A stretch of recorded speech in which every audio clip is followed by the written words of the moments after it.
the first instance, we repatriated many of our embassy staff. Ned, that's not my question. My question is, are you providing any kind of transportation for people who need to get to the airport? Are you considering a safe zone around the airport to make it easier for people to access these flights if they call? We are doing everything we can in a challenging and dynamic security environment. We It's a yes or no question. are engaging with the Taliban. We've heard these assurances of safe passage. Again, their words are only worth their words. We are going to be looking for follow through. We are But going to be they're not following through, is what I'm telling you. we are watching very closely, Christina. This is a fluid situation. My colleague mentioned, we notified the first tranche of American citizens in Afghanistan yesterday, who had, overnight I should say, who had expressed an interest in being repatriated to the United States. Many of those individuals arrived at the airport. Many of them have been repatriated. U.S. military flights today. But two of them are telling us right now they can't get to the airport and they've gone back home. I can't speak to individual cases. What I can speak to is what we are seeking to do.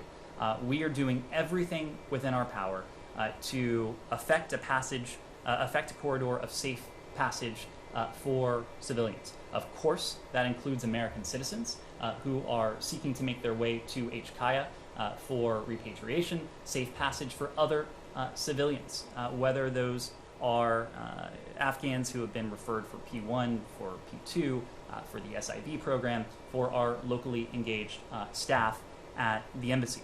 We are going to continue to do all we can.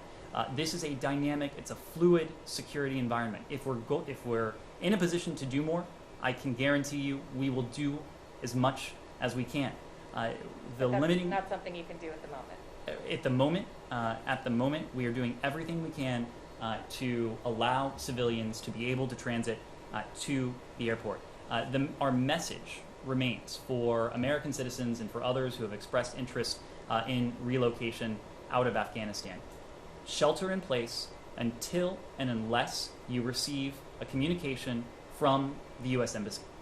As I said, we notified the first tranche of American citizens overnight who had expressed interest in being repatriated.